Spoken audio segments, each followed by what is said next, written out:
Today, we are interviewing a big, awesome, cool guy, Kenny. He is a professional in the restaurant industry, professional cook, super awesome. How many years of experience do you have, Kenny? I got about 20 years of experience in the restaurant. 20 years. That's more than most of the viewers have been alive. And half the time is my other viewers. So, but yeah, we're going to be talking to him about his awesome experiences in being a awesome restaurant manager or something. Awesome journalism happening here. Live on twitch.tv/Jesse Lake, doing all the best stuff. The Big Bopper. Okay, so why don't you start by telling us how you got into doing restaurant stuff? So I went away to college and I played football and I wrestled. And when I came home, I needed a job. A bunch of my buddies that all worked at a restaurant in town. And so I applied because they were there.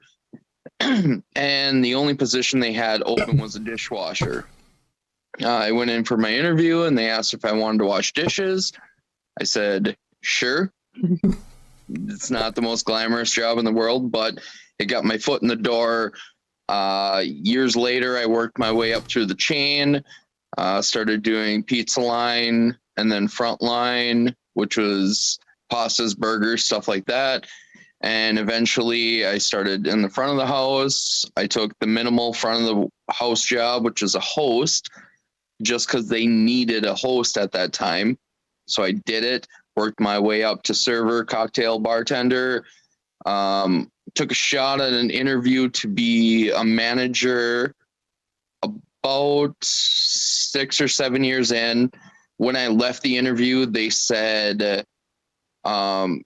he needs to be a supervisor right away.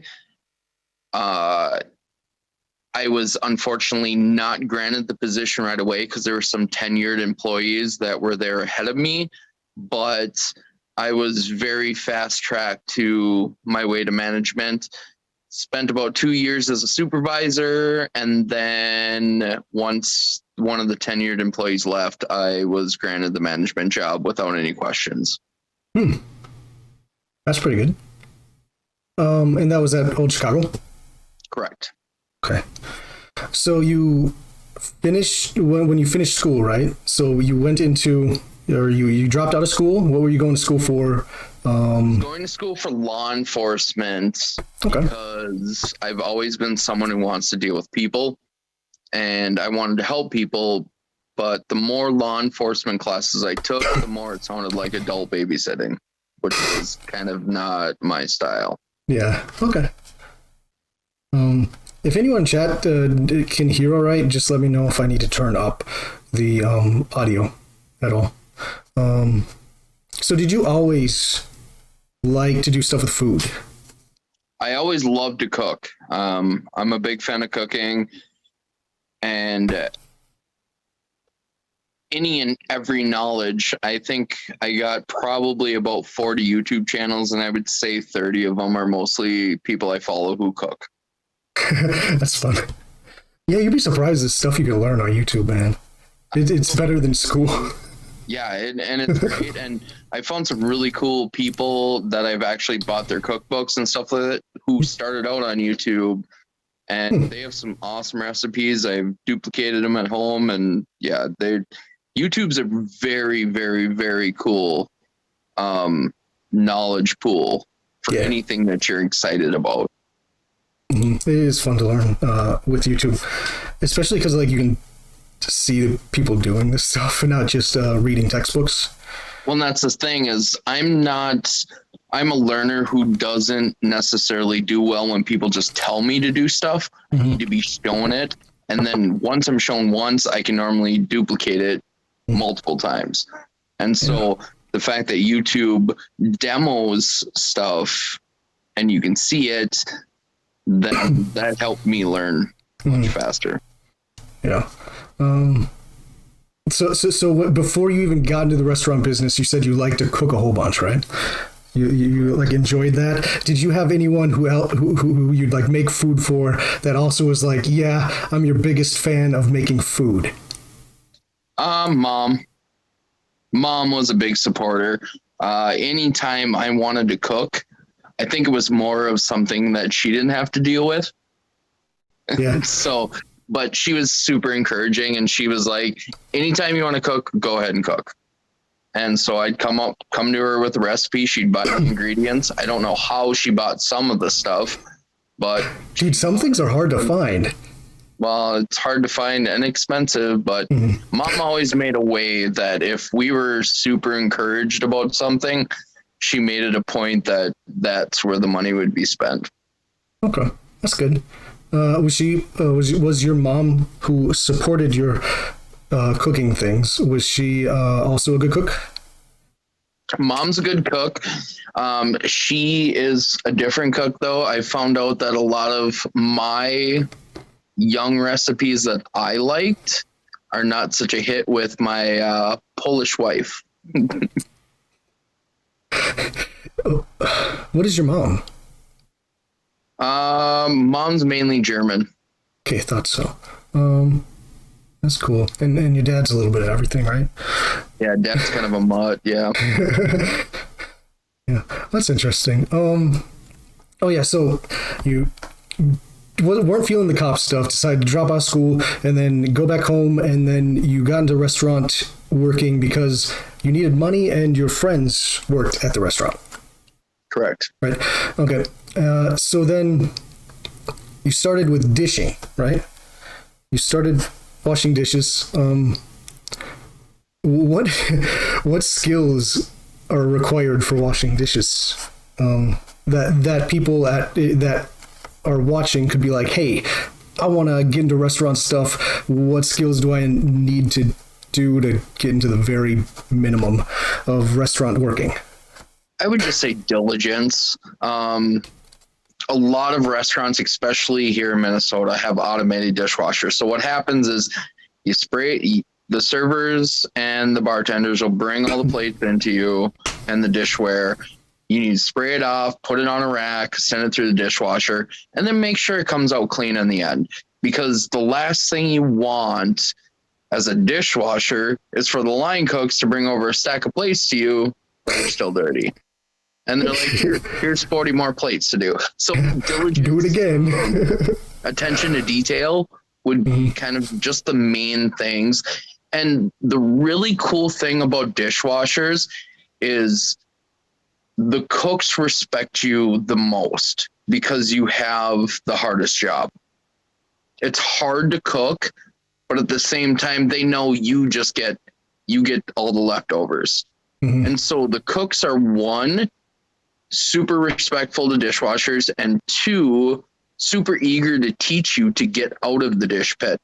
So it's kind of a cool thing where, yeah, you got to do dishes, but if you're slow because no dishes are there and you're caught up, there's a lot of times cooks had pulled me onto the line and have been like, hey, why don't you make these pepper rolls? Hey, why don't you do this? So it's not the most glamorous position, but it is a super great way to get your foot in the door, and just know that you're respected immensely. Yeah, it's not fun to do all the time, especially when it's busy. And then when it's not busy, you need to be able to take initiative, right? Like you said, you eagerness. Yeah, you need to be ready to help out with other things. Like you said, they wanted you to help them do things. And down the line, they say, hey, can you start prep work? Can you start making prep for this or stuff like that? Prep is kind of a term we use in the restaurant industry. It's preparatory work. So we make bulk batches of stuff that are ingredients to make stuff for the line. So whether it be making a mix of, at Old Chicago would be pepper rolls or stuff like that. You make the mix, the cooks roll it all up and cook it.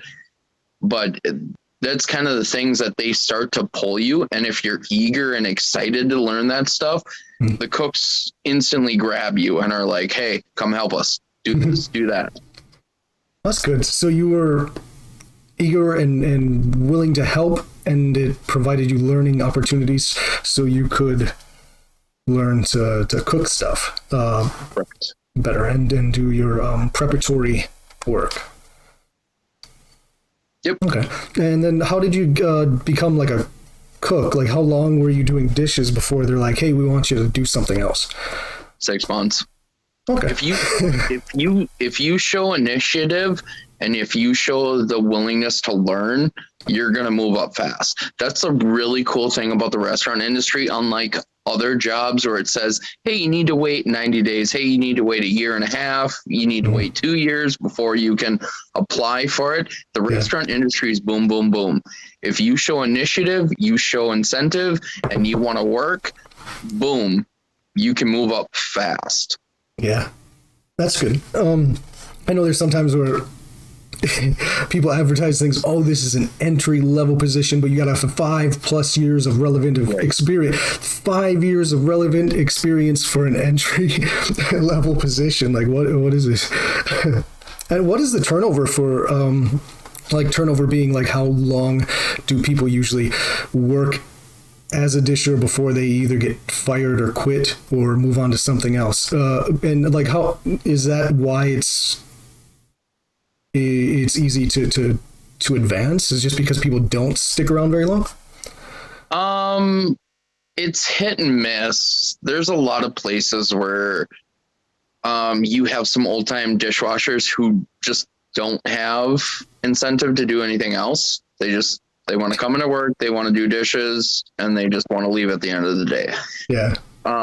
The advancement is so fast, though, that if you show that initiative and you're like, I don't want to do dishes for the rest of my life, you're going to move. So you kind of get the best of both worlds there. If you're content, then you can wash dishes and you will always have a job. Yeah. There's always dishes. Right. If you are hungry, you can move fast. And that's the really cool thing about the restaurant industry. And it's something I miss. I made some of my best friends in the restaurant industry. I still talk to them this day. I've been to 3 different restaurants that I've worked at, and I've had employees follow me to each one because of the fact that we've been so tight and stuff. So it's a cool family to get into. And that's the thing, is it's a family. It really is. It's unlike any other job. I've done a couple other jobs since leaving the restaurant industry, and you don't have that level of camaraderie or stuff like that. It's something that is, you've been through the trenches and stuff like that. And at the end of the day, you all laugh, and yeah, it's a cool industry, especially if you're starting and you're looking. It teaches you a lot of skills. Yeah, it seems like you have opportunities to learn fast, and there's always something to learn, like you said, because you seem to have moved on from dishes to cooking, and then you also did serving after that, you said? Yep. And you started as a host. Why did that transition happen, and what was it? What did you do? So I had been cooking for a couple of years, and I had been a employee for us for a while, and all of a sudden I overheard my manager say, I can't fill the host position during the day. And at that time I was the closing cook, and then I was coaching football and wrestling. And I looked at him and I said, well, what, do you need a Monday through Friday host? And he's like, yeah, I just can't fill the schedule. And I'm like, well, as long as you promise me I'll be out by 2:30 every day, I'll host for you in the morning. And he's like, seriously? I'm like, yeah, I have no problem doing it. And so I would host in the morning, go coach football or wrestling, and then I would come back and close the kitchen, and that's what I did. That's kind of cool. So it wasn't like you replaced what you were doing, you just kind of added on more responsibilities?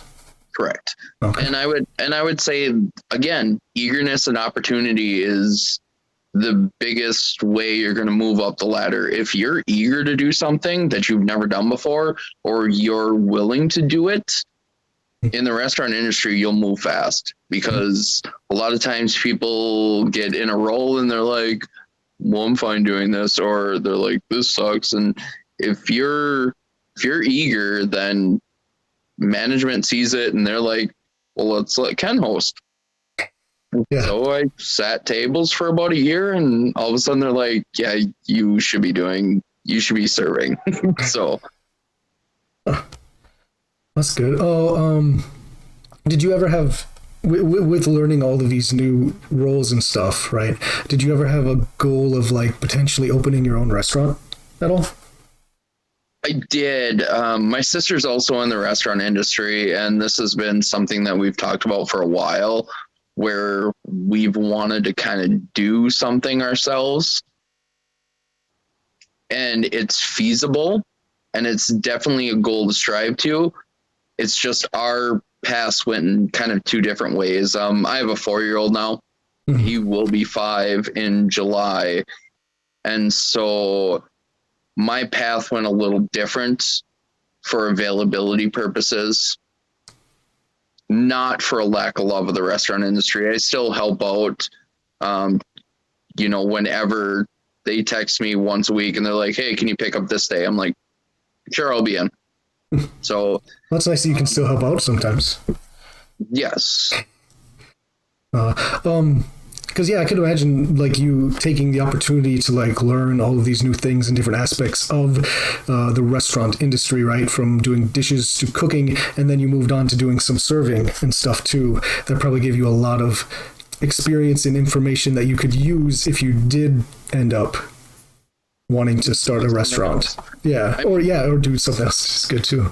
Well, even in the restaurant industry, but I mean, all of it equates to some other role. And we've joked about this for years, that all of us that work in the restaurant industry, we say kids should have to do some form of service industry for at least a year or two, because it teaches you so many life skills: how to talk to people, how to, conversate, how to organize, how to, okay, I have to do this, this, and this, and this. What needs to be done first? There's aspects about the restaurant industry that you just don't learn anywhere else. Yeah, and especially since it's really relatively fast paced, right? So you're always doing things. There's always something to be done. Yeah, so time management is probably a really important skill that you learn that can correlate to other things, as well as like communication skills with like customers if you talk to them. I just realized that the Zoom meeting will only let me go on for 10 more minutes. So what I might need to do is like end the call and then invite you again. Does that work for you? Okay. Yeah, just give me like a 5-minute break. I got to call my mom. She called me right before we jumped on this. Okay, cool. Yeah, so we'll take a quick break and then I'll get you back on the Zoom, and then we'll resume probably talking about how you got into a big juicer manager role and then answering questions. Sounds good. Yeah, just give me 5. All right, cool. Thanks, buddy. There we are. Okay, perfect. So yeah, since our good friend Lethal Bacon just showed up, they did have a question that they asked the other day in the Discord that they wanted me to ask you, and that is, being that you're kind of a specialist in pizza, right? Well, at least specialist in pizza. Does pineapple belong on the pizza? I would say yes and no. So culinary wise, it makes sense. So if you're going to do like a bacon or a Canadian bacon pizza, you have a super salty meat with the sweet of the pineapple, which kind of mellows it out and it makes it palatable. Me personally, I will not do pineapple on pizza. Yeah, that's kind of a weird opinion. Like, I always figure if you like it, do it, right? It makes sense for every cooking because cooking's about balance. So you want to balance salty, sweet, savory, bitter. You want to balance all those things. So it makes sense in that term because you have a super salty meat and you have a super sweet fruit. Mm-hmm. I don't personally like fruit on my pizza. I am a sausage mushroom kind of person. Okay. What about yeah, because like sometimes things make sense from a cooking perspective, right? Or like theory perspective. But then in practice it's weird. But are there ever anything that you can think of that like doesn't make sense but you actually like it? Like something that you're like, this doesn't seem like it should be a thing, but it actually it's bopping.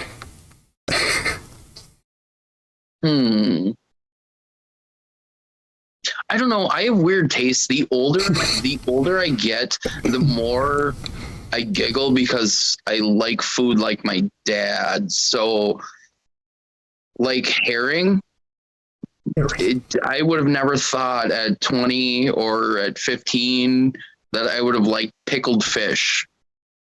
But for some reason, it's delicious. Smoked oysters is another one. It doesn't make sense to me, but smoked oysters and cream cheese on a Ritz cracker is phenomenal. and it's weird. It's like old Europe style eating, and it just doesn't make sense to me because these things should not go together. And my wife laughs at me all the time because I eat some of the weirdest stuff. I have yet to try though. He used to do this thing called tiger's meat. So what you do is you buy a steak and then you have the butcher grind it and then you put it on a Ritz cracker raw, some horseradish. The reason you can do it, because steak. I know FDA says you have to cook everything to a certain temp, stuff like that. But the reason you can do it is because you picked out your steak, and steak's a whole muscle as opposed to that ground meat. The reason that there's that, hey, cook to 165 is because bacteria can start to grow in that ground meat. With the steak's a whole muscle. There's no way for that bacteria to get into it. So if you get it fresh ground, then it's somewhat safer. It's definitely not something I would say you should go do. But yeah, he would take that, he would buy a steak, he would have it ground, he would crack some black pepper on it, he'd put a little dollop of horseradish and throw it on a Ritz cracker and eat it. I have not been ballsy enough to do it yet. Yeah. It's delicious, but yeah, it's just kind of I don't like the taste of raw meat. You know, I like it overcooked. See, I'm a big sushi fan, and when I do steaks at home, we do them like medium rare. Oh yeah, at the max. So we're kind of carnivores over here. Yeah. What was it? I actually had a question then. So like when they grind up the meat, do you trust that they're not using a dirty grinder that had ground meat go through it before? They're required to clean the grinder after every grind. Okay. So it's part of the regulations, part of sanitary. So it's something that is okay. But again, just like eating sushi and stuff like that, you do run a risk. So yeah. I just want to put that warning out there. But hey, if you want to try it, I mean, tartare is chopped up steak and little lemon juice just to kill anything. So, yeah, lemon juice is very acidic, right? Is that why it kills a lot of the bacteria? Correct. And so, like, if you do any marinades that have a lot of lemon in it, you'll start to see your meat kind of turn white. Basically, that lemon, because of the acidity, is cooking the meat. Yeah. Huh. That's interesting to learn. Now, we were talking about your history in the restaurant industry, and we got to the point where you started doing some serving and stuff too after becoming a cook from a disher, and this was all at Old Chicago, right? And how many years did you spend at Old Chicago? I was at Old Chicago for 17 years. Okay, yeah, that's a long time. 17 years. Old Chicago isn't a thing anymore. What happened? One day it's gone. It was a culmination of things. The restaurant industry kind of goes in ebbs and flows. We were one of the only franchises in the state of Minnesota. So every other Old Chicago in the state of Minnesota was corporate owned. What a franchisee is they go to a corporate company and say, hey, we would like to use your recipe, license, logos, and everything. We're going to pay X amount of dollars to do that. And then we can open our own stores underneath your banner. So it's kind of like a partnership. Yeah. If that makes sense at all. Well, our franchisee had been around for multiple years, and they own stuffs, everything from Taco John's to Herbert's and Gerbert's to McMillan's in town, stuff like that. So they had a kind of wide net. Well, they were approached, God, what is it now? Probably 7 years ago. We had 8 franchises of Old Chicago within our ownership group. A guy in Iowa, we had 4 stores in Iowa. He wanted to join the franchisee group, and they had wanted to let him in. And then all of a sudden, for some reason, he decided he just wanted to buy the 4 franchises. And so he bought the 4 Iowa stores. So that only left us with the 3. Sioux Falls, South Dakota was doing a little rough. Their numbers weren't very good. So they closed that store, and it left us down to just us and Fargo. Yeah. Fargo's garbage. Our lease on the building was coming up. Our numbers were still good, but the way the corporate structure was moving with Old Chicago, our franchisees didn't want a part of it anymore. Yeah. They were going to more small plates and stuff like that, and then it wasn't so much about pizza and beer is what our 2 staples were. And so our franchisees just found it the necessary time. Lease was up for the building. We had been there for 18 years. It was what it was. It was just time for them to move on to a new adventure. So they let the lease run out. We closed up, left them with Fargo. But then when the first COVID shutdown came, they just decided it's time. So our franchisee group got out of the Old Chicago business. That's interesting. Our friend Lethal Bacon here has a question also. What are the most common causes of food sickness? Cross-contamination, not cleaning your hands. I probably wash my hands in the restaurant industry after touching almost every single item. Every single thing. The number one thing. So anytime you touch a raw product, not changing your cutting board, not cleaning your cutting board. The good thing about Minnesota is we have regulations that require us to have what's called a Sani bucket on the line.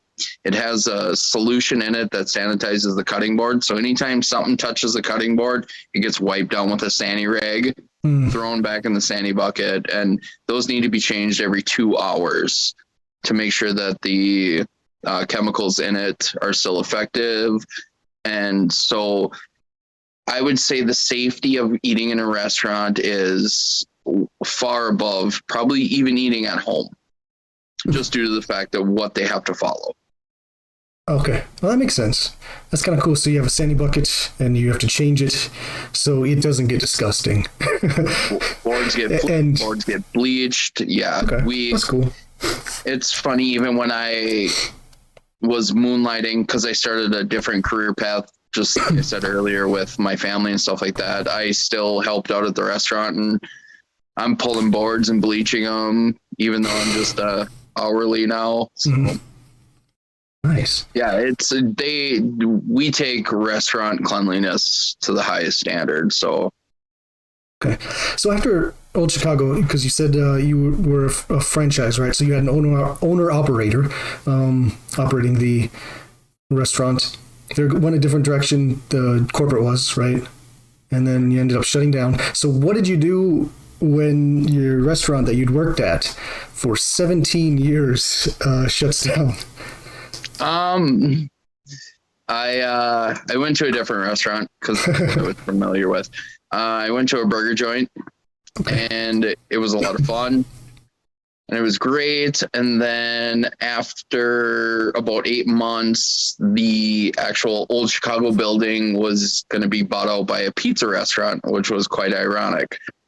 So I had thrown my name into the hat after much deliberation, and I had a lot of people pushing me to do it and vouching that this should be the next step for me. So I eventually made the jump back over to another pizza restaurant in the old Chicago building, and I did about 1.5 years there. And then at one day, my kid came up to me and he said, "I want 40 daddy days." And I went, "It's time for me to do something that's more conducive for the child."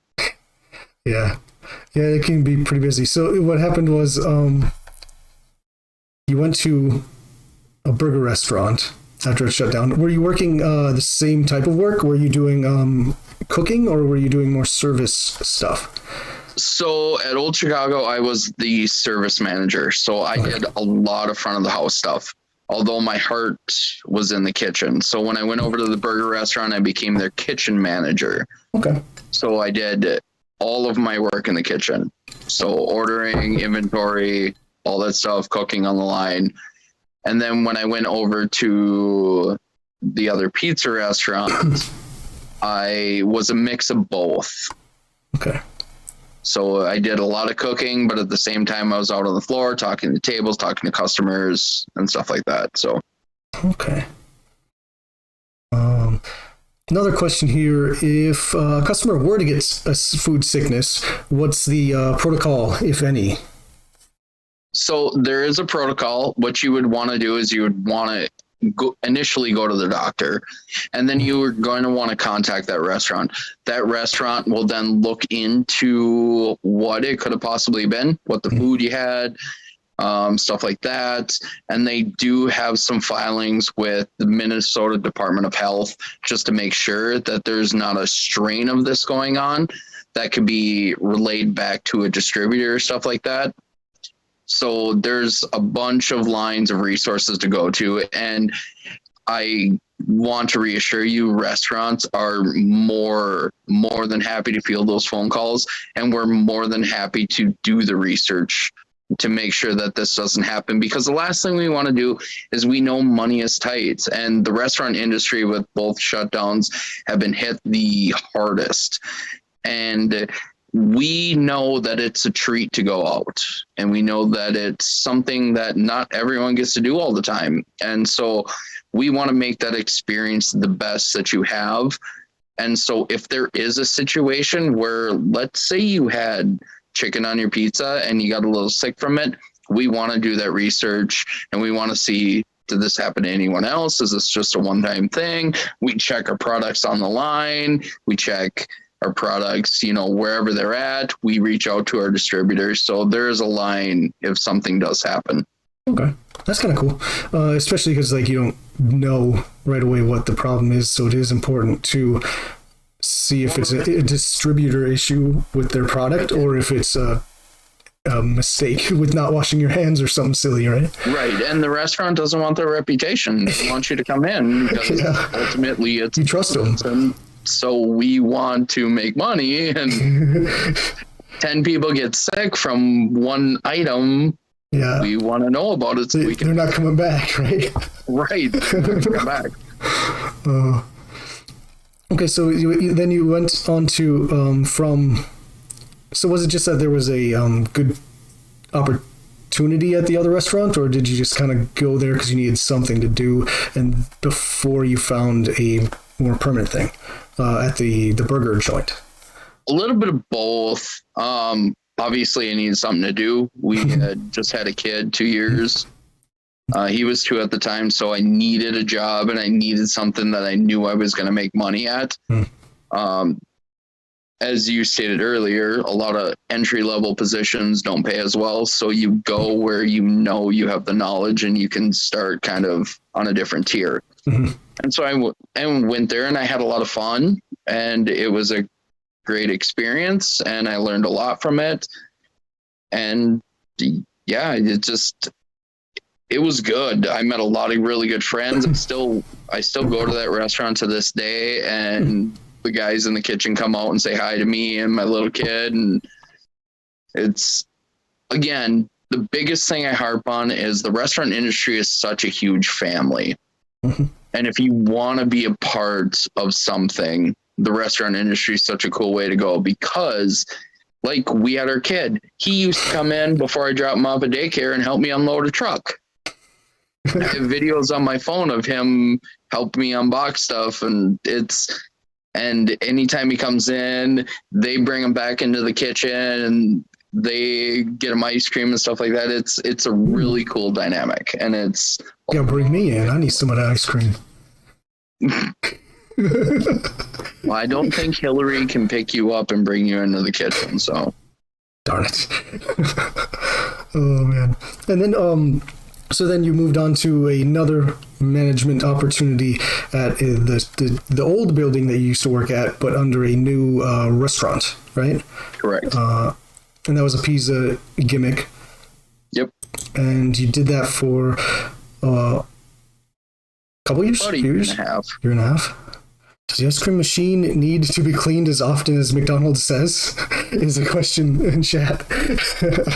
So at both pizza restaurants, we didn't have an ice cream machine. We just kept ice cream in the freezer. Yeah. At the burger shop I went to, though, they had an ice cream machine, and it was cleaned every single week. Yeah. Yes. That's a lot. It needs to be cleaned. I know at McDonald's they do that every couple weeks. I'm not sure how often, but it's just kind of strange how often. Hillary was very diligent on making sure it was done every Sunday every week. Morning. Yeah, that's a lot. It probably gets gross too. I can imagine if you don't clean it, what happens. All right, so what was the questions? I thought I had some planned. Yes, I did. All right, my biggest question. All right, we'll move on to questions since we kind of got the whole TLDR, too long didn't read, of your experience there, right? My first question is regarding advertising, right? So you have a building. Many people go into that building. Do advertisers reach out to restaurants to put up like posters and billboards and stuff? And is that something that you dealt with a lot? I didn't deal with it a lot because it was above. So even when I was a GM at the last place, GM is general manager. So you run the restaurant day to day. My owner operator always handled all of the advertising.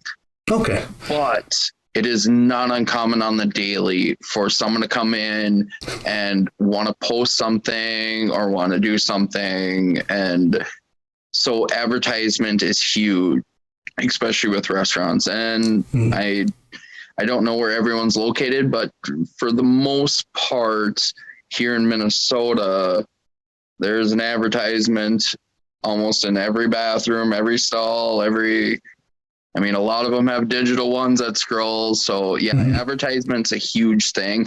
And it's a good partnership too, because on the flip side, we get our advertisement out to them. And so when their customers come in, they see, hey, House of Pizza, Boulder Tap House, Old Chicago are all, part of the community and stuff like that. So it's a very symbiotic relationship. Yes, that's really interesting. Especially how many people, the reason I'm asking is because in advertising, there's a thing called a CPM, that's cost per melee being 1,000. So cost per 1,000 views or impression is usually kind of how pricing or cost for advertisements are measured. And I was wondering if that's or not really, if that's something you consider, but like how many people usually per day would go through your restaurants? Like how many customers would enter your building per day? I mean, it would all depend per day. Obviously, weekends are higher volume. The last place I was at, the highest ticket total we were at was 350. So if you think 350, typically families times 4, you're talking about in the thousands. Yeah. So that's ad revenues there. Or at least there's advertising reasons, right? There's definitely a market there because there's a lot of eyes seeing these things. And I was just wondering if, like, is that something that if the advertisers keep track of, or like, does your owner operator communicate with the advertisers when they come to them and like let them know how many people come through your building every day? Yeah, that would have been above my level. It's not something you cared about. Yeah, I would assume they would. Obviously, you want to put advertisement in high traffic areas. So if we weren't getting offers to advertise in our place, then you would assume that you're not having high traffic. So I would guess that that's a conversation that owner operators would have with potential advertising companies. Yeah. Okay. And I guess on the same track, because I'm actually interested in advertising, being that advertisers pay me money. But regarding that, demographics, right? So are the advertisers potentially looking for certain demographics? Do you know the demographics? A demographic being like kind of like the ideal customer that people imagine would be purchasing stuff or going to the restaurant. Do the advertisements that you see in your restaurants, do they tend to market toward a similar demographic that you have coming in your restaurant? Yeah, you're definitely gonna want to go to, if you're going to advertise in a restaurant, you're going to want to advertise something that hits the demographic that's coming in, which most of the restaurants I worked at is family. Okay. So family restaurants. Our advertisement is real estate or sports functions or, city stuff. And it's stuff that's geared towards family. So wherever you're looking to advertise, you obviously want to maximize, who's going to see it and who's going to actually pay attention to it. Yeah. The money you get from more targeted advertisements, whereas like here's an example, is like here on Twitch.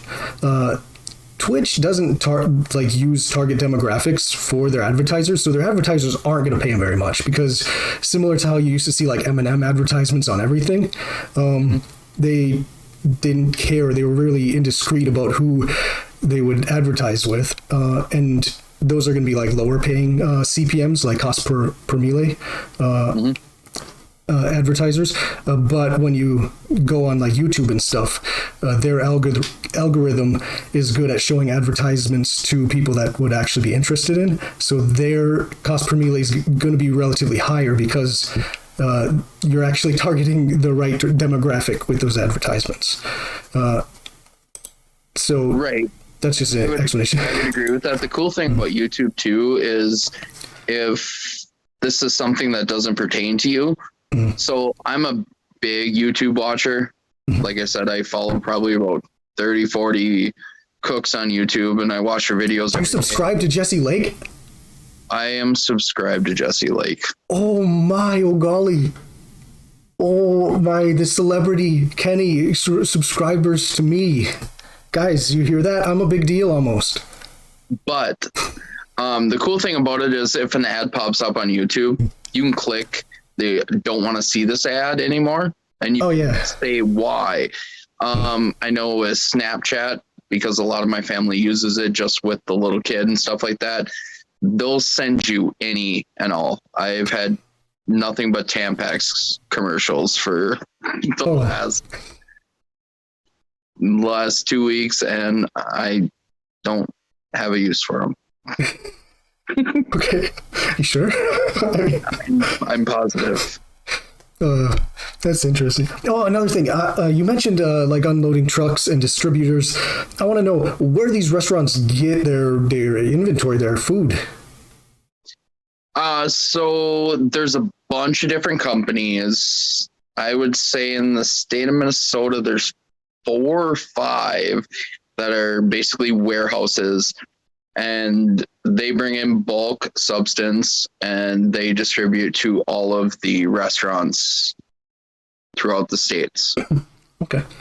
There's more throughout the country, but I know in the state of Minnesota, there's 4 major ones. Okay. So is there one specific one that each restaurant that you worked with the most, or would you do whatever was good? I've dealt with all of them throughout, but each restaurant kind of meets up with those distributors, finds who's going to cut them the best deal, who's going to do the most for them, and then they go with who they like. And that's something on the owner operator level. Most of the time, my reps would come in 1 to 2 times a week, and we would sit down and talk about, what I need for product, what's going to come in, what's cheap, do we need to sub something because they don't have it, and stuff like that. So, okay. Cool. And transportation, is it like, do you go through a third party for delivering the stuff, or is that set up by the distributor? Distributors set up truck deliveries. Okay, cool. So you just have to be there to receive it. That's nice. You don't have to worry about it. Cool. All right. I feel like there was another good question I had, and it was a juicer of a question. Does anybody else in chat here have any questions? I'll also check the Discord to see if there's any questions that I missed in there. So I asked about the advertising. Oh, yes, I know it. This is big, important stuff. So were you in charge of hiring and firing, like hiring people? All right, so this is more my thinking with economics, right? Is that I used to be an economist. Now I'm just a super lame guy doing weird stuff. All right, so I know sometimes the theory is that if you pay relatively higher wages than competing jobs, right, you're less likely to see people shirking, right? Shirking is being like goofing off at work and stuff, because they're worried about losing their job because the opportunity cost is you go work somewhere else, but they don't pay as well.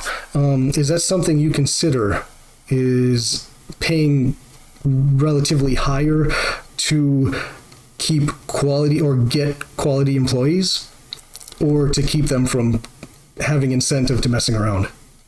I think there needs to be a balance.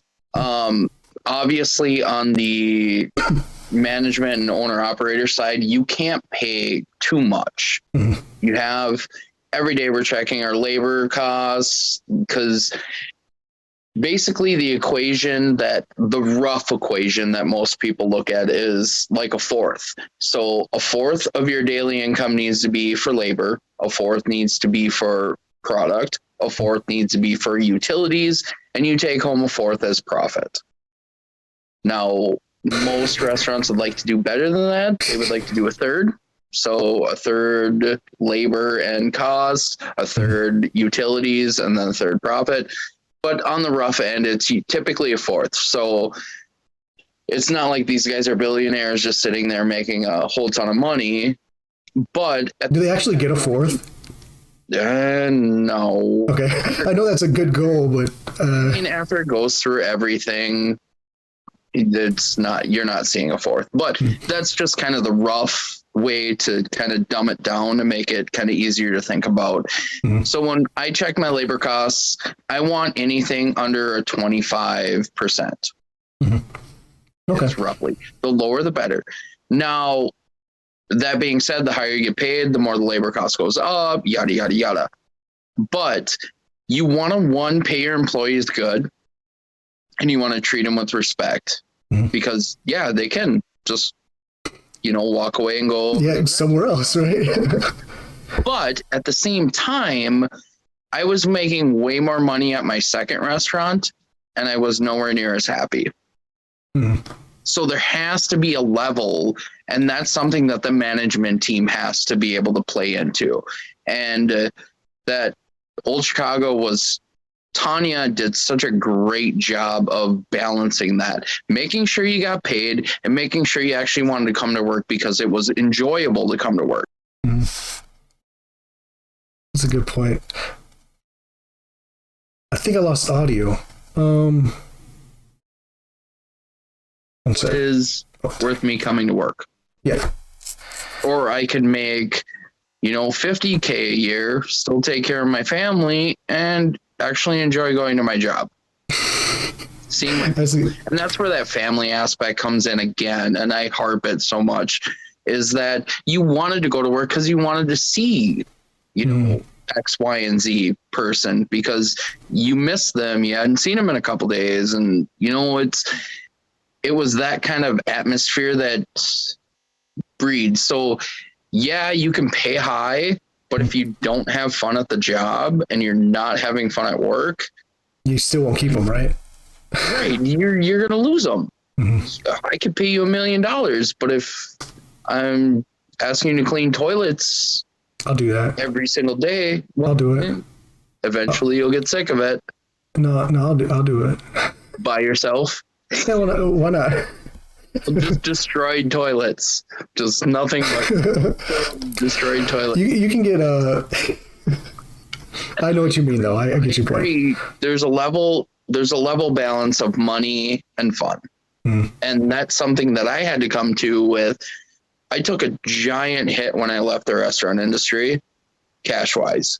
Oh, yeah. But I'm having more fun now.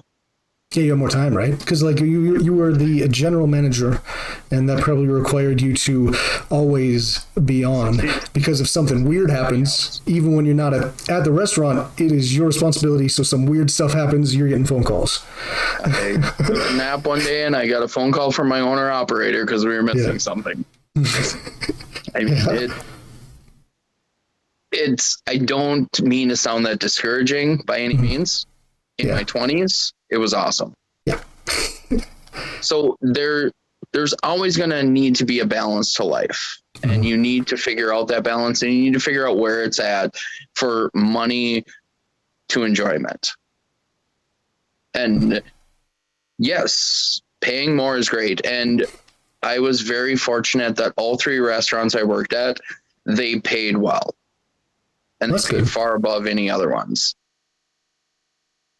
Yeah, I do know that sometimes you have to consider too, is like you mentioned how a fourth to like food cost, a fourth to paying and stuff like, or labor and stuff like that, right?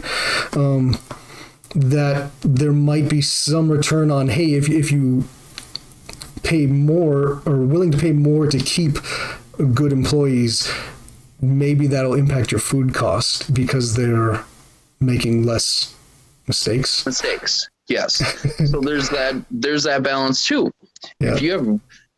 If you pay, let's say 20 employees, but they burn 40% of your food cost, is it worth it? No.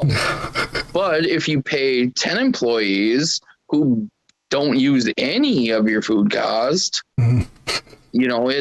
there's always a balance. And that was kind of the fun thing about management, was trying to figure out that balance. It's like a puzzle. Get this person too, because they're so good, without ruining any of my other dividends. Yeah, that's a good point. Do you have any funny? What are some of your funniest stories while being in the restaurant industry that are relatively family friendly? Okay. They don't have to be super family friendly, but relatively. I have quite a few.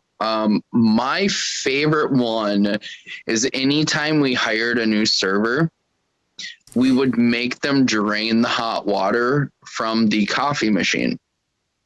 Now, the coffee machine is hooked to an internal pump line that never drains.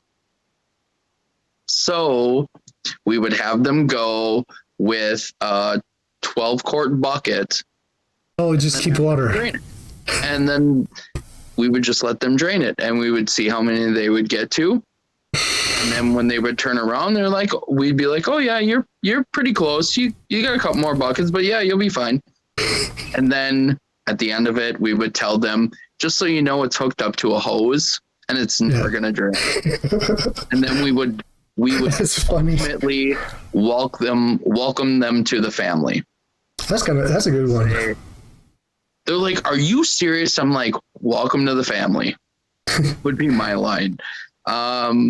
We had one of our hosts call a neighboring restaurant to ask for our bacon stretcher back because we were running low on bacon. The plus to this was my sister was the person who answered the phone at the other restaurant, knew the joke we were doing. Oh no. Them to call another restaurant. So these are some funny ribs. Yep. The kid came back to me and was like, Ken, the restaurant next door said the bacon stretcher was borrowed to the restaurant across the street because they were running low too. And he was going to go call them. And I said, don't call them. There's no such thing as a bacon stretcher. My general manager used to send people to the basement for fresh herbs. There was no basement in our building. Yeah, I was going to say, I didn't think that building had a basement. And one day, my brother-in-law used to work for me, and he was, for some reason, throwing tomato slices one day. So my GM thought it was appropriate to put them in his shoes that he constantly left in our employee bathroom. That's a good one. Okay, dude. He got the nickname Tomato Toast for the rest of his tenure with us. That's a good rib. Well, she was mad at him for doing it. And he that's good. And so she just said, well, I'm going to put them in your shoes.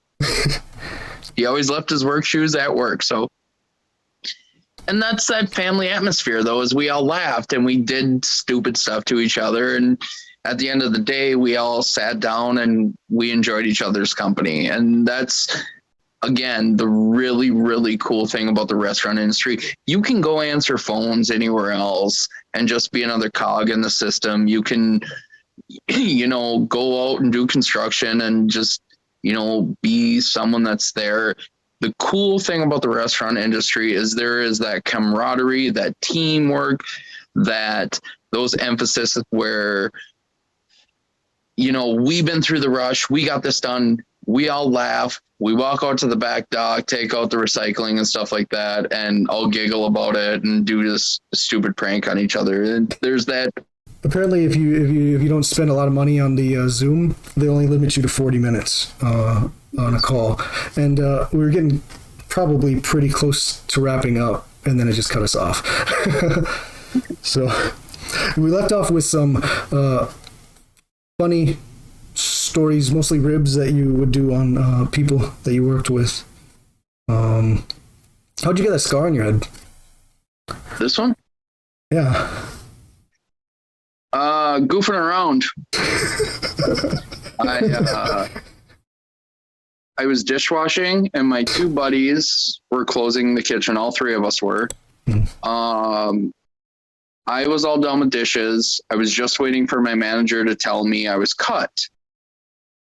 And one of my buddies put up his dukes. And so I put up mine and started shuffling. Well, he fake swung at me and I dodged it. Well, when I dodged it, we have this big industrial Hobart mixer that we mixed all of our dough in.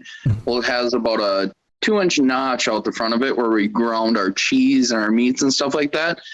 Well, I had caught that right on my eye. Ow. And I didn't think anything of it. I was laughing. I was like, oh, it would hurt. That's stupid. And when it came off, both of their faces were white. Oh no, it was a big one. What? And I looked at my hand and it was full of blood. And I walked into the bathroom and I could see my cheekbone. Oh. Yeah, it was 13 stitches, 4 of them on my eyelid without Novocaine because she was too afraid to give me Novocaine on my eyelid. So that was an interesting story. That's a weird one because like you should be able to get it from another nerve in your head, so you probably could just go hair in your head. So I'm confused why. I don't know, but you need a new doctor. I'm just kidding. It was like I think I left the ER at like 2:00 in the morning. Did you get paid for that? They said if it would have literally been like a half a hair over, yeah, you could have hurt. Yeah, that would have been bad. All because you were messing around in the kitchen. Just goofing around, waiting to go home. Yeah, don't worry. I couldn't actually see the scar. I just know you have one because I liked his story. What other? Oh yeah, someone, our good friend Neek, the other day wanted to hear. I don't know if they're here today, but wanted to hear, since they heard that you've known me for like over 30 years, if you know any funny stories regarding me, because everyone likes to laugh at me because I'm easy to pick on.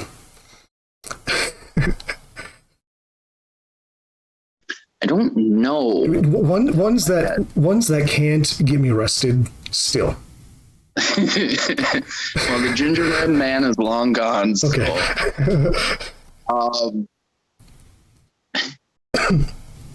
I still have to tip my cap at your wedding when I unrolled that scroll of things that we went through throughout our childhood.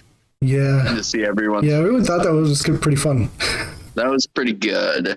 I spent a lot of time on that. That was pretty funny. And then your wife's face when I flipped it over and read the backs. Yeah, that was really long. I'm surprised I thought you were kayfabing when you flipped it over. I was like, he must have just had a whole bunch of blank stuff and just flipped it over for funny. But nope. I think we might have that still. I might. I don't know where it is. It might be in my crawl space, but no, that was a cool moment. It was a cool. Your family has been nothing but great to me, and I appreciate it. I love your mom. I love your dad.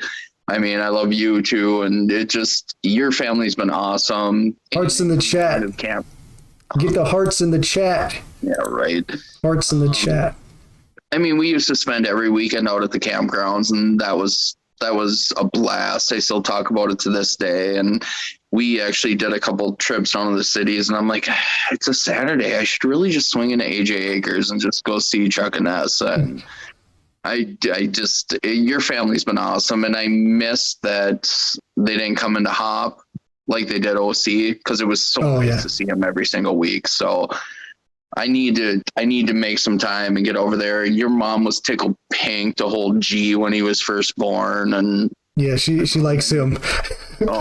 Jen came in one day when she got done with work, and your mom and dad were sitting there with Glenn and those guys, and all of a sudden Jen walks in with baby G, and your mom just lit up, and she held him for about 20 minutes. And no, it's cool. Your family's been awesome, and I can't thank them enough, and I never will be able to thank them enough. So just know that, and you guys have been great too, and yeah, it's cool.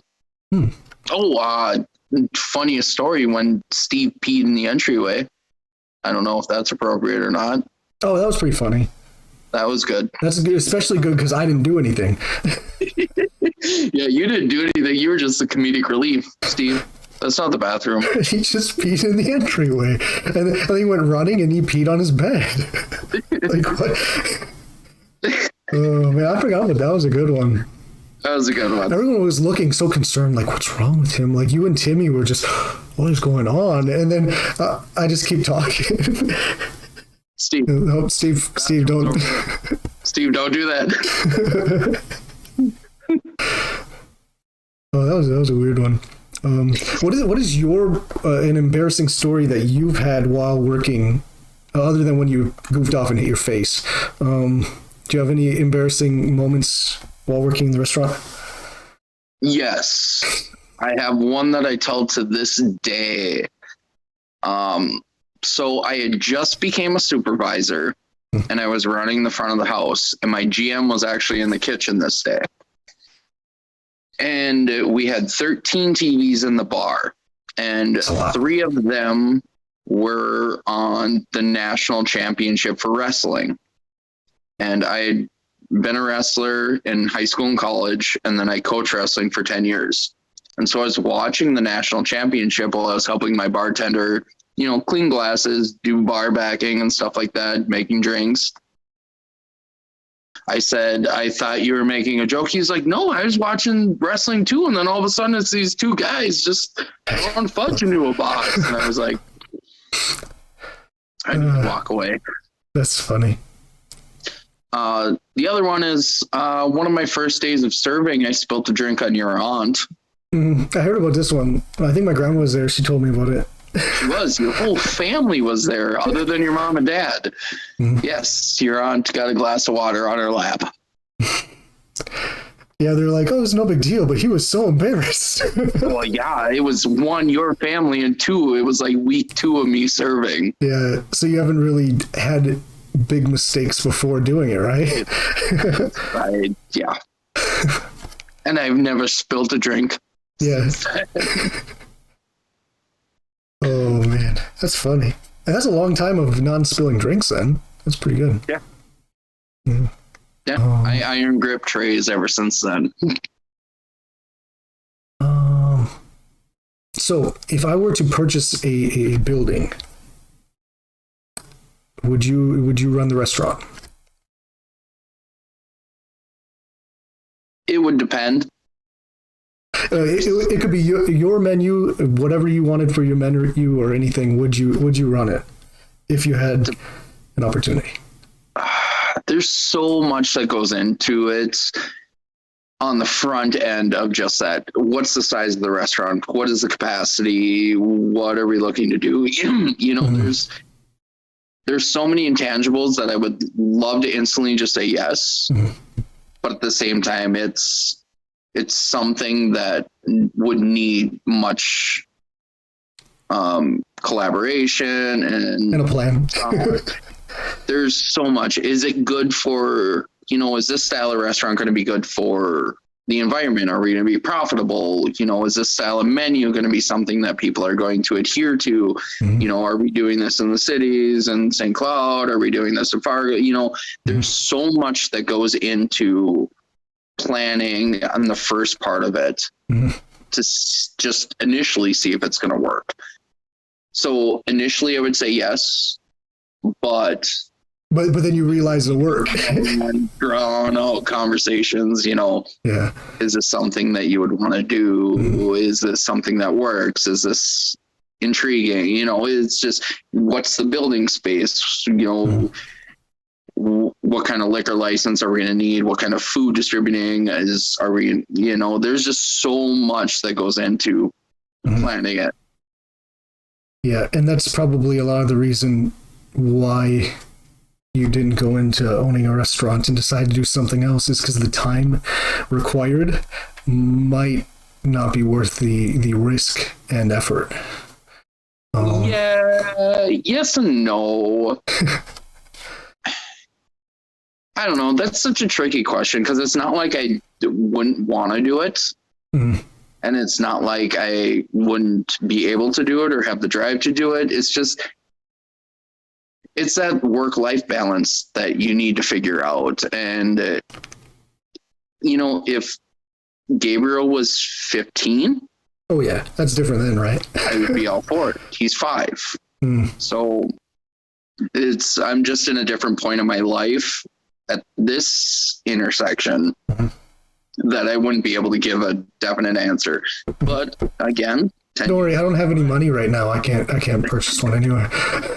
Well, no, and it's not something that I would say no or poo-poo right away. It would be something I would consider, but it would it just, there's a lot of stars that need to align to open a restaurant, and anyone who gets into that, you're gonna make a lot of money, but you're definitely gonna have to work. And I'm not opposed to work, but there's so much that goes into it, and it is definitely about, like when we were talking about pay, you need to make sure that there's a good balance. I mean, 3 years ago we were living high on the hog, but I had no home life. I didn't see my kid, I didn't see my wife. There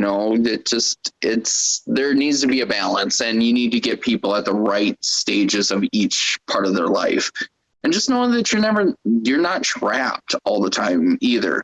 I mean, you put your neck out there, you go into an adventure. I did. I never GM'd a restaurant before. I went out there, did it for a couple of years, and realized that at this intersection, it's not where I was.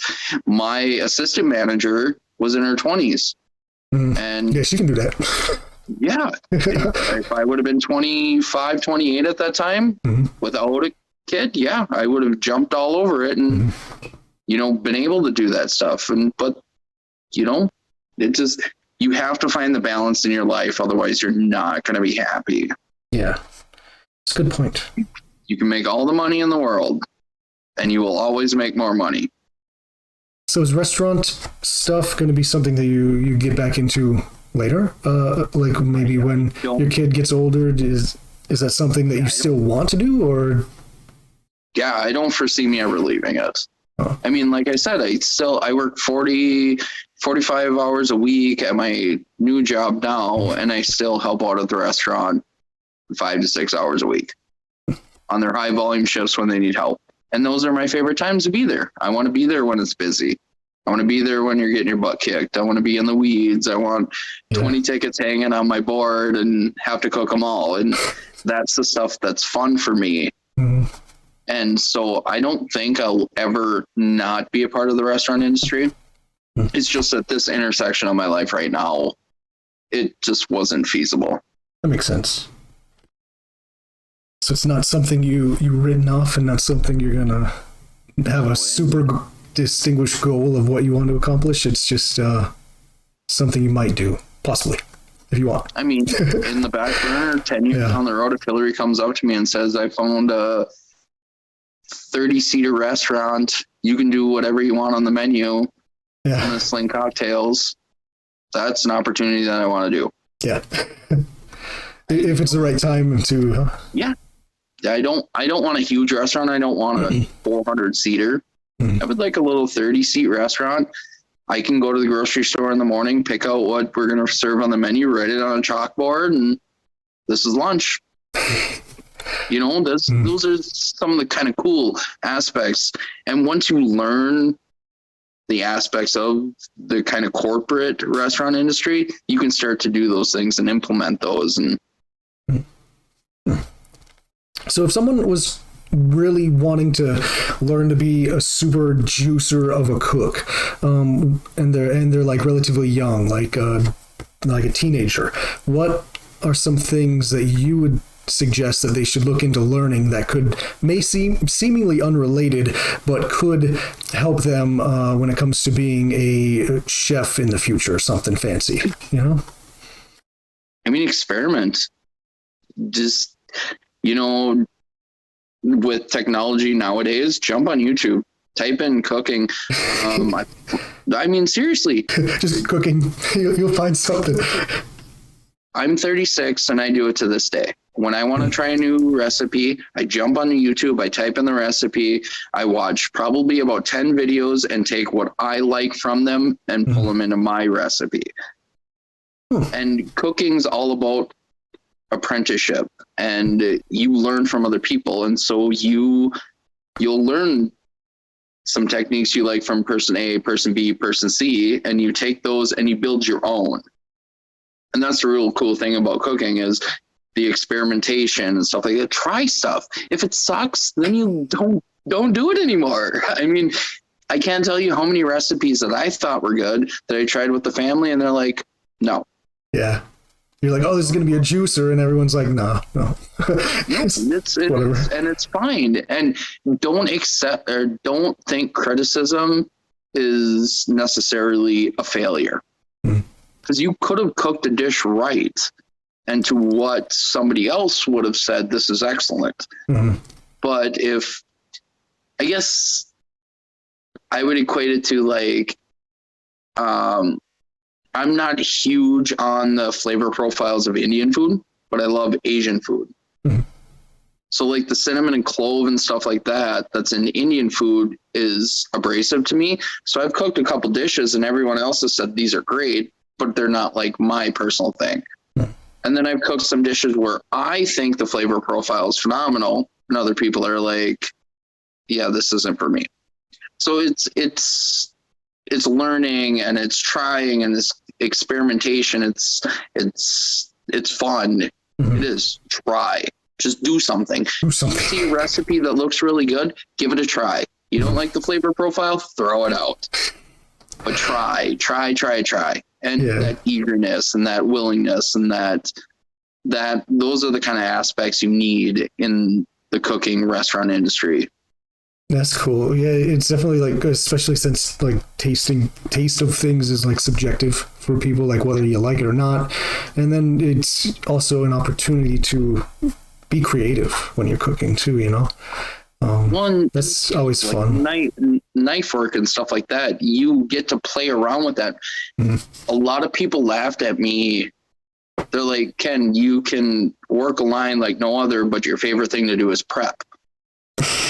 Well, my favorite thing to do with prep is the fact that I get to play with a knife all day and I get to work on knife skills and stuff like that. And, you know, it's fun and to experiment, and you learn things like that, how to cut an onion, how to do this, how to do that. And it seems minuscule, but like when you learn how to actually dice an onion by hand rather than using a machine, you do it faster than the people who use the machine. And it's fun and it's rewarding. And what about like well, this is interesting because like in college, right, I had a science course because like I needed to fill some elective credits or something. So I was like, I'm gonna take the chemistry of cooking, right? And that's kind of cool to like learn the how and why things happen in the process of cooking. So that was kind of interesting. So I would think that could be something that sometimes people overlook, right? They just think more of like the technical skills and then the doing it. Is it important to have a critical thinking understanding of what's going on while you're cooking? Is that something you've enjoyed learning about too, or has that just come with experience? A little bit of both, and it's fun and intriguing. Why does this spice work so well with X spice? It's like the pineapple on pizza kind of thing. When you understand the science of why it works, you understand why people enjoy it. So like I cook a lot of Asian food at home, and that balance of salty, sweet, savory, sour, trying to figure out that balance is really cool. And that all plays into chemistry. It's science. It's stuff like that. There's a reason though I cook. Cooking's forgiving. Yeah. Baking's garbage. Forgiving. No. Baking is science. Baking is precise measurements. It's precise. When you cook, you can fix it. So if you put a little bit too much salt in something, you can balance it out with sugar, or you can hit it with a little acid or stuff like that. Baking, you have to follow the book, and I do not bake at our house. That's good. Okay, so when are you coming to visit? Well, we're going to Montana over the 4th. I mean, we'll be driving through Fargo, but I don't think we're going to stop because it's a 13-hour drive. But I do now have Saturday and Sundays off, so... Oh, okay, so you can actually take a whole weekend and come and visit, or at least for a little bit. Something. Yep. See the bunny. Yeah, because the last couple... I see you shaking your head about the bunny. You're just mad that that's my new best friend. Go get a dog. Dogs are garbage. They smell. But yeah, the last couple times I was came to visit you was when you were working at the House of Pisa, and I just kind of like drove up, sat in your driveway, and called you, and you were like working. So I was like, oh, never mind. But yeah, I would just sit in front of your house for a little bit and call you, and I was like, or text you. No response. I'm like, I guess I'll go. And your neighbors thought I was like creepy. Well, I didn't hear anything, so. Yeah, the next door neighbors were like looking at me, and they were kind of scared, like I was up to no good. Those are new next door neighbors, weren't they? I don't know. They look different. We got new ones again. Oh. That's interesting. But yeah, someday you got to come and visit. There's this like Bonanzaville or something that could be fun for Gabriel. It's like it's kind of like a museum mixed with like they have like a museum town thing with old buildings and stuff, and it's really fun looking. I've been wanting to check it. That's why I figured I'd bring it up, because then it'd be an excuse for you to come and visit too. Yeah, absolutely. One of these Saturdays or Sundays, once we get back from Montana and kind of get life back into order, because we're going to spend a week down there. A whole week? Together, and we'll figure something out. Why are you going to Montana? Jen's grandfather lives there, and he's 98 years old. And last visit, one last ride. Oh, that's good. At least you'll be able to spend time there. Does he have like a big lot or anything, or fun stuff to do there, or does he live in town, or you have no idea? I have no idea. Oh. He used to be the sheriff of the town. Okay. I hear Montana doesn't have speed limits. I guess we'll find out. So what do sheriffs do? Like, you don't pull people over? Maybe I'm wrong about that. But thank you for hanging out.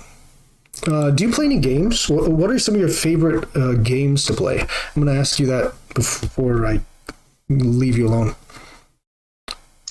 I don't know. I play a little bit of everything. Nothing online. I'm more of a solo gamer.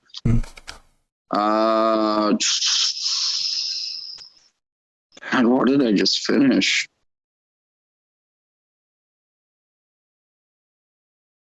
I mean, the Spider-Man ones were really good on PS5. Them.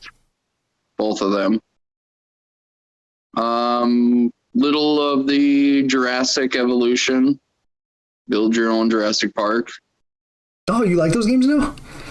You used to not be able to do those games because I think you have like the attention deficit or something. So those games were always kind of games you wouldn't play when we were younger, at least. Old school. I've been playing a lot of old school stuff though. So like when Diablo 2 remake came out, bought that again. Oh yeah, you like that Diablos. And then because I have the PlayStation Plus Premium or whatever, the whole package, they have a whole catalog of PS3, PS2, PS1 games. So I re-downloaded a bunch of those. The new Ratchet and Clank was awesome. Big Ratchet and Clank fan. Yeah, that one looked good. I see my friend playing that on stream. It's all of them are good. All of them are phenomenal. They're simple, but they're addictive. They're really good. Chrono Cross. I just bought Chrono Cross because they remade that one, so that's on my Switch. Still guilty pleasure for Pokemon. Oh, you've been playing Pokemon? No, I haven't been playing it lately, but I'll buy the new one when it comes out again. I probably won't. I wasn't too keen on. Oh. Sword and Shield is kind of meh. I thought it was pretty good. I'll buy Platinum or Diamond and Pearl. Yeah, the remakes. Yeah. Yeah, I didn't buy those. Forget that. Yeah, I pretty much only played like Generation 1 and Generation 8. All the ones in between. Like some of these Pokemon people be talking about, I don't even know what it is. I guilty pleasure buy them all. Yeah, just because you played them before. Try them again. Right. Yep. Yeah. Yeah, that's about it. What is your favorite Pokemon? My favorite Pokemon? Mm-hmm. Probably Charizard. I know, lame. You're so original. Yeah, I know. OG. Everyone says Charizard. He just does everything good. Does everything. He's actually really strong competitively right now in VGC. If you cared.